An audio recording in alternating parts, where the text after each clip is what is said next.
اعوذ باللہ من الشیطان الرجیم بسم اللہ الرحمن الرحیم۔ داود علیہ السلام کا سلسلہ نسب یہودا بن یعقوب سے جا ملتا ہے۔ آپ چھوٹے قد کے تھے، آنکھیں نیلی، بال ہلکے اور دل کے صاف شفاف تھے۔ آپ بنی اسرائیل پر حکومت کرنے لگے۔ اللہ تعالیٰ نے ان کی حکومت کو مضبوط کر دیا اور یوں بنی اسرائیل ایک بار پھر یکجا ہو گئے۔ اللہ تعالیٰ نے آپ پر بہت سے معجزات ظاہر فرمائے۔ آپ پر ایک کتاب بھی نازل ہوئی جسے زبور کے نام سے جانا جاتا ہے۔ اللہ تعالیٰ سورۃ النساء آیت 163 میں فرماتے ہیں، وَآتَيْنَا دَاوُودَ زَبُورًا، ہم نے داود کو زبور عطا فرمائی۔ آپ تمام انسانوں سے زیادہ خوبصورت آواز والے تھے۔ صحیح بخاری کی ایک حدیث میں ہے کہ ایک مرتبہ رسول اللہ صلی اللہ علیہ وسلم نے ابو موسیٰ اشعری رضی اللہ عنہ کو قرآن مجید کی تلاوت کرتے سنا۔ ان کی آواز بہت خوبصورت تھی۔ آپ ان کی قرات توجہ سے سننے لگے، پھر آپ نے فرمایا، یا ابا موسیٰ لقد اوتیت مزمارا من مزامیر آل داود، اے ابو موسیٰ، تجھے داود علیہ السلام جیسی بہترین آواز عطا کی گئی ہے۔ اللہ تعالیٰ نے آپ کی آواز کو بھی ایک معجزہ بنا دیا، اور وہ ایسے کہ جب داود علیہ السلام زبور کی تلاوت کرتے تو پہاڑ اس کو سن کر آپ کے ساتھ تسبیح شروع کر دیتے، اور جب پرندے یہ آواز سنتے تو ان کے پاس آ کر اپنی گردنیں جھکا کر بیٹھ جاتے اور تسبیح میں ان کے ساتھ شامل ہو جاتے، اپنی جگہ سے حرکت بھی نہ کرتے۔ اللہ تعالیٰ سورہ سبا آیت 10 میں فرماتے ہیں، یا جبال اوبی معه والطیر، اے پہاڑوں، اس کے ساتھ رغبت سے تسبیح پڑھا کرو، اور پرندوں کو بھی یہی حکم ہے۔ خود داود علیہ السلام کے بارے میں اللہ تعالیٰ کا فرمان ہے، واذکر عبدنا داود ذا الأید انه اواب، اور ہمارے بندے داود کو یاد کریں جو بڑی قوت والا تھا، یقیناً وہ بہت رجوع کرنے والا تھا۔ اسی طرح اللہ تعالیٰ سورۃ الانبیاء آیت 79 میں فرماتے ہیں، وسخرنا مع داود الجبال يسبحن والطير وكنا فاعلين، اور ہم نے پہاڑ کو داود کے تابع کر دیا جو تسبیح کرتے تھے، اور پرندوں کو بھی، اور ہم ہی یہ سب کچھ کرنے والے تھے۔ اسی طرح سورہ سعد آیت 18 اور 19 میں اللہ تعالیٰ فرماتے ہیں، إنا سخرنا الجبال معه يسبحن بالعشي والإشراق والطير محشورة كل له أواب، یقیناً ہم نے پہاڑوں کو اس کے تابع کر رکھا تھا کہ اس کے ساتھ شام کو اور صبح کو تسبیح خوانی کریں، اور پرندے بھی سب کے سب ان کے تابع رہتے تھے۔ یہ داود علیہ السلام کے معجزات تھے۔ اللہ تعالیٰ نے اور بھی کئی معجزات سے انہیں نوازا تھا۔ اللہ نے آپ کے لیے لوہے کو نرم فرما دیا تھا۔ آپ لوہے سے اس طرح چیزیں بنا لیتے تھے جس طرح لوگ گارے اور مٹی سے بنا لیتے ہیں۔ آپ لوہے سے زرہیں بناتے تھے۔ نوح علیہ السلام سے پہلے بھی زرہیں ہوتی تھیں، لیکن وہ تختیوں کی مانند ہوتی تھیں۔ ان کو سینے اور کمر کی طرف لٹکا لیا جاتا تھا، لیکن ان کا بوجھ بہت ہوتا تھا۔ آپ نے لوہے کی کڑیاں اور دائرے بنا کر ان کو خاص انداز میں جوڑ جوڑ کر زرہیں تیار کیں۔ یہ بہت ہلکا لباس تھا اور پورے جسم کو دشمن کے وار سے محفوظ رکھتا تھا۔ اللہ تعالیٰ سورہ سبا آیت 10 اور 11 میں فرماتے ہیں، وَأَلَنَّا لَهُ الْحَدِيدِ أَنِ اعْمَلْ سَابِغَاتٍ وَقَدِّرْ فِي السَّرْدِ وَاعْمَلُوا صَالِحًا إِنِّي بِمَا تَعْمَلُونَ بَصِيرٌ، اور ہم نے اس کے لیے لوہا نرم کر دیا کہ تو پوری پوری زرہیں بنا اور جوڑوں میں اندازہ رکھ، تم سب نیک کام کیا کرو، یقین مانو کہ میں تمہارے اعمال دیکھ رہا ہوں۔ ان آیات میں اللہ تعالیٰ فرماتے ہیں کہ داود علیہ السلام کو ہم نے حکم دیا کہ زرہیں لوگوں کے لیے نہایت موزوں ہونی چاہیے، ان کی کڑیوں کو بڑے مناسب انداز میں جوڑنا، نہ اس قدر موٹی ہوں کہ ان کا وزن بڑھ جائے، نہ اس قدر پتلی کہ جلد کٹ جائیں اور اپنا مقصد پورا نہ کر سکیں۔ اسی طرح اللہ تعالی سورۃ الانبیاء آیت 80 میں فرماتے ہیں، وَعَلَّمْنَاهُ صَنْعَةَ لَبُوسٍ لَكُمْ لِتُحْصِنَكُمْ مِنْ بَأْسِكُمْ فَهَلْ أَنْتُمْ شَاكِرُونَ۔ اور ہم نے اسے تمہارے لیے لباس بنانے کی کاریگری سکھائی تاکہ لڑائی کے ضرر سے تمہارا بچاؤ ہو سکے، کیا اب تم شکر گزار بنو گے؟ بہرحال اس صنعت کے موجد داؤد علیہ السلام ہیں۔ اللہ تعالی نے آپ کی حکومت کو خوب مضبوط کیا، آپ کو زبردست فضائل اور معجزات سے مالا مال کیا۔ اللہ تعالی سورۃ صاد آیت 20 میں فرماتے ہیں، وَشَدَدْنَا مُلْكَهُ وَآتَيْنَاهُ الْحِكْمَةَ وَفَصْلَ الْخِطَابِ، اور ہم نے اس کی سلطنت کو مضبوط کر دیا تھا اور اسے حکمت دی تھی اور بات کا فیصلہ سمجھا دیا تھا۔ آپ لوگوں کے درمیان نہایت عادلانہ فیصلے فرماتے تھے۔ آپ نبی بھی تھے، بادشاہ بھی اور قاضی بھی۔ آپ کی حکومت کے متعلق کئی احکامات نازل ہوئے، ان میں سے قرآن مجید میں ایک حکم عجیب انداز سے آیا ہے۔ ہوا یوں کہ آپ نے عبادت اور عدالت کے لیے اوقات مقرر کر رکھے تھے۔ عبادت کے لیے ایک جگہ بنوا رکھی تھی، دن میں فیصلے کرتے، رات کو عبادت۔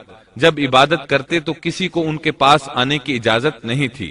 ایک روز ایسا ہوا کہ 2 آدمی بغیر اجازت اندر آ گئے۔ دروازہ بند تھا لیکن وہ دیوار پھاند کر اندر آ گئے۔ آپ ڈر گئے کہ کہیں حملہ آور نہ ہو۔ اللہ تعالیٰ سورۃ صاد آیت 21 اور 22 میں فرماتے ہیں، وَهَلْ أَتَاكَ نَبَأُ الْخَصْمِ إِذْ تَسَوَّرُوا الْمِحْرَابَ إِذْ دَخَلُوا عَلَى دَاوُودَ فَفَزِعَ مِنْهُمْ قَالُوا لَا تَخَفْ خصمان بغى بعضنا على بعض فاحكم بيننا بالحق ولا تشطط واهدنا إلى سواء الصراط۔ اور کیا تجھے جھگڑا کرنے والوں کی بھی خبر ملی جبکہ وہ دیوار پھاند کر محراب میں آ گئے؟ جب یہ داؤد کے پاس پہنچے تو وہ ان سے ڈر گئے۔ وہ کہنے لگے، خوف نہ کیجیے، ہم مقدمہ کے 2 فریق ہیں، ہم میں سے ایک نے دوسرے پر زیادتی کی ہے، لہٰذا آپ ہمارے درمیان حق کے ساتھ فیصلہ کر دیجئے اور ناانصافی نہ کیجیے اور ہمیں سیدھی راہ بتا دیجئے۔ داؤد علیہ السلام نے فرمایا، بتاؤ تمہارا کیا مسئلہ ہے؟ ان میں سے ایک نے کہا، إن هذا أخي له 99 نعجة ولي نعجة واحدة فقال أكفلنيها وعزني في الخطاب۔ یہ میرا بھائی ہے، اس کے پاس 99 دمبیاں ہیں اور میرے پاس ایک ہی دمبی ہے، لیکن یہ مجھ سے کہہ رہا ہے کہ اپنی یہ ایک بھی مجھے دے دے اور مجھ پر بات میں بڑی سختی برتتا ہے۔ اس آیت کی تفسیر میں ہے کہ ایک دمبی والے بھائی نے کہا، یہ میرا بھائی بہت چالاک ہے، برے طریقے سے بات کرتا ہے، کہتا ہے کہ میری دمبیاں چرنے جاتی ہیں تو اس اپنی ایک دمبی کو بھی ان کے ساتھ بھیج دیا کرو۔ جب میری دمبی اس کی دمبیوں کے ساتھ آنے جانے لگ گئی تو اب یہ کہتا ہے کہ یہ بھی میری ہے، اب میں خالی ہاتھ ہوں۔ اس طرح میں اس کے ظلم کا نشانہ بن چکا ہوں۔ داؤد علیہ السلام نے فوراً کہا، قال لقد ظلمك بسؤال نعجتك إلى نعاجه وَإِنَّ كَثِيرًا مِنَ الْخُلَطَاءِ لَيَبْغِي بَعْضُهُمْ عَلَى بَعْضٍ إِلَّا الَّذِينَ آمَنُوا وَعَمِلُوا الصَّالِحَاتِ وَقَلِيلٌ مَا هُمْ۔ اس کا اپنی دمبیوں کے ساتھ تیری ایک دمبی ملا لینے کا سوال واقعی تیرے اوپر ایک ظلم ہے، اور اکثر حصے دار اور شریک ایسے ہی ہوتے ہیں کہ ایک دوسرے پر ظلم کرتے ہیں، سوائے ان لوگوں کے جو ایمان لائے اور جنہوں نے نیک عمل کیے، اور ایسے لوگ بہت ہی کم ہیں۔ داؤد علیہ السلام نے دوسرے بھائی کی بات سنے بغیر ہی اسے ظالم ٹھہرا دیا۔ آپ کا فیصلہ سنتے ہی دوسرا بول اٹھا، آپ نے میری بات تو سنی ہی نہیں اور فیصلہ دے دیا، پہلے آپ میری بات تو سنتے۔ داؤد علیہ السلام فوراً بھانپ گئے کہ ان سے غلطی ہوئی ہے اور سمجھ گئے کہ یہ اللہ تعالیٰ کی طرف سے آزمائش ہے۔ آپ نے فوراً توبہ کی۔ اللہ کی طرف رجوع کیا اور استغفار کرنے لگے۔ وظن داود أنما فتناه فاستغفر ربه وخر راكعا وأناب فغفرنا له ذلك وإن له عندنا لزلفى وحسن مآب۔ اور داود سمجھ گئے کہ ہم نے انہیں آزمایا ہے، پھر تو اپنے رب سے استغفار کرنے لگے اور عاجزی کرتے ہوئے سجدے میں گر پڑے اور پوری طرح رجوع کیا، پس ہم نے بھی ان کا وہ قصور معاف کر دیا، یقیناً وہ ہمارے نزدیک بڑے مرتبے والے اور بہت اچھے ٹھکانے والے ہیں۔ اس کے بعد اللہ تعالیٰ سورۃ صاد آیت 26 میں فرماتے ہیں، يا داود إنا جعلناك خليفة في الأرض فاحكم بين الناس بالحق ولا تتبع الهوى فيضلك عن سبيل الله إن الذين يضلون عن سبيل الله لهم عذاب شديد بما نسوا يوم الحساب۔ اے داود، ہم نے تمہیں زمین میں خلیفہ بنا دیا، تم لوگوں کے درمیان حق کے ساتھ فیصلہ کیا کرو اور اپنی نفسانی خواہش کی پیروی نہ کرو، ورنہ وہ تمہیں اللہ کی راہ سے بھٹکا دے گی۔ یقیناً جو لوگ اللہ کی راہ سے بھٹک جاتے ہیں ان کے لیے سخت عذاب ہے، اس لیے کہ انہوں نے حساب کے دن کو بھلا دیا ہے۔ اس طرح داود علیہ السلام اللہ تعالیٰ کے اس فرمان کے مطابق فیصلے کرنے لگے۔ اللہ کے ہاں ان کا احترام اور اکرام اور بڑھ گیا۔ آپ کثرت سے روزے رکھتے اور خوب عبادت کرتے۔ آپ اس وقت تمام انسانوں سے بڑھ کر اللہ کی عبادت کرنے والے تھے۔ امام بخاری نے ایک حدیث نقل کی ہے جس کے الفاظ کچھ اس طرح ہیں، احب الصلاة الى اللہ صلاة داود واحب الصيام الى اللہ صيام داود وكان ينام نصف الليل ويقوم ثلثه وينام سدسه وكان يصوم يوما ويفطر يوما ولا يفر اذا لاقى۔ اللہ تعالیٰ کے نزدیک سب سے محبوب نماز داود علیہ السلام کی نماز ہے، اور اللہ تعالیٰ کی طرف سب سے محبوب روزہ داود علیہ السلام کا روزہ ہے۔ وہ رات کا آدھا حصہ نیند فرماتے، اس کے بعد تہائی رات قیام کرتے اور رات کے چھٹے حصے میں سو جاتے تھے۔ ایک دن روزہ رکھتے اور ایک دن روزہ چھوڑ دیتے تھے۔ لڑائی میں جب دشمن سے مقابلہ ہوتا تو بھاگتے نہیں تھے۔ اس حدیث میں نفل نماز یعنی نماز تہجد اور نفلی روزے کا ذکر ہوا ہے۔ بہرحال یہ وہ صفات ہیں جو داود علیہ السلام کے بارے میں حدیث رسول میں آئی ہیں۔ اللہ تعالیٰ نے سورہ سبا آیت 13 میں ان کی تعریف کرتے ہوئے ان کی آل کو اللہ کا شکر ادا کرنے کا حکم دیا۔ اعملوا آل داود شکرا، اے آل داود اس انعام کے شکریہ میں نیک عمل کرو۔ داود علیہ السلام کی ایک صفت یہ تھی کہ آپ بہت شکر گزار تھے، اور ایسے لوگ کم ہی ہوتے ہیں، جیسا کہ سورہ سبا آیت 13 میں اللہ تعالیٰ فرماتے ہیں، وَقَلِيلٌ مِّنْ عِبَادِيَ الشَّكُورُ، اور میرے بندوں میں سے شکر گزار بندے کم ہی ہوتے ہیں۔ داود علیہ السلام میں جیسے دیگر بہت سی خوبیاں تھیں، وہاں ایک بہت عظیم خوبی یہ بھی تھی کہ وہ ایک بادشاہ ہونے کے باوجود ایک درہم بھی سلطنت کے بیت المال سے نہیں لیتے تھے۔ اپنا اور اپنے اہل و عیال کا بوجھ خود اٹھاتے تھے، اور اپنی محنت اور ہاتھ کی کمائی سے حلال روزی حاصل کر کے اپنے اہل و عیال کو کھلاتے تھے۔